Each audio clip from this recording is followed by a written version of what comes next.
દુનિયામાં મોકલે અને કોઈ બાંધી ન હગે અને સહી સલામતી અશ્વ પાછો આવે તો યજ્ઞ પૂરો થાય.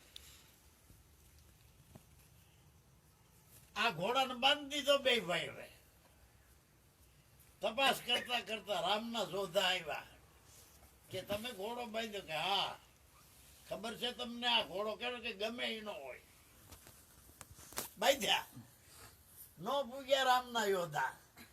વિલે મોઢે પાસે આવ્યા. રામને જઈને વાત કરી કે છોકરા છે 15-15 વર્ષના, આપણો ઘોડો એણે બાંધ્યો કે તો કે અમે ન પૂગ્યા. કે બીજા જાઓ.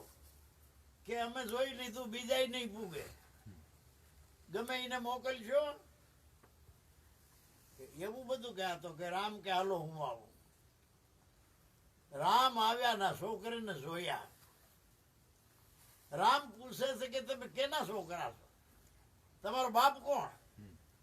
15 વર્ષ સુધી બાપ દીકરાને ઓળખતા નથી. આ કે ઉભા રહ્યો, અમને ખબર નથી, મારી માને પૂછી આવી. પછી આ છોકરા બે પૂછવા ગયા સીતાજીને કે તું તો અમારી માં, પણ અમારો બાપ કોણ? સીતાજી બોલી કે અટાણ સુધી બાપ યાદ ન આવ્યો, 15-15 વર્ષના થયા તમે, અટાણે બાપનું કેમ પૂછો? કે અમારે કાંઈ બાપનું કામ નથી. કોક રાજા જેવો આવ્યો છે ઈ પૂછે છે. સીતાજી કે હાલો હું આવું. સીતાજી આવીને શેઠેથી જોયું તો રામ બે છોકરાના કાનમાં કીધું કે આજ તમારો બાપ. આ છે અમારો બાપ? કે ઈ કે ઈ તો રાજા છે અને આપણે તો જંગલી. કે દીકરા લાંબી વાત છે, પછી હું નિરાતે કરે. હવે આવ્યા છે ને તો આપણે તેડી જાય.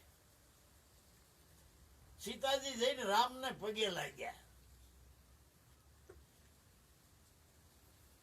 અને સીતાજીએ દરખાસ્ત મૂકી કે હવે અમે આવીએ, અમારી કસોટી પૂરી થઈ, હવે આવીએ. રાજી તો કઈ હું સાંભળવા મને હું નહોતો, પણ રામ એવું બોલ્યા કે મોઢું નથી નખાતું અયોધ્યામાં. અયોધ્યામાં મોઢું નથી નખાતું કે એવું બોલે. એમ સીતાજી કે હા, કે તો હવે અપમાનિત જીવન જીવવા મારે આવવું નથી.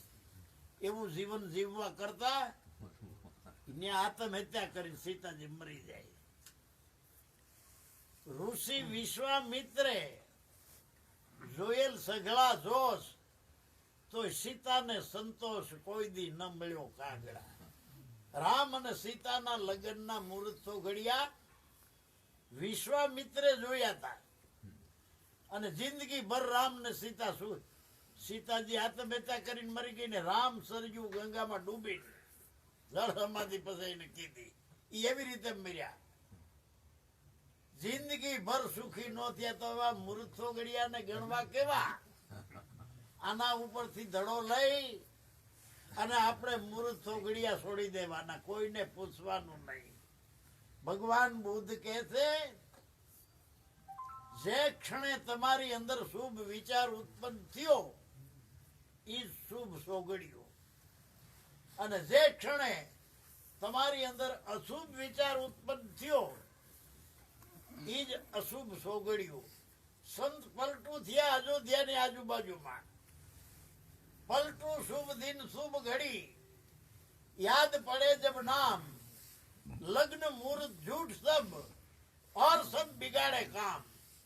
સંત પલટું કહેશે ઈ શુભ દિવસ, ઈ શુભ ઘડી કે જયારે આપણે નામની યાદી આવે. નામ એટલે કોઈ વ્યક્તિનું નહીં, જે નામ સર્વોપરી છે ઈ નામ.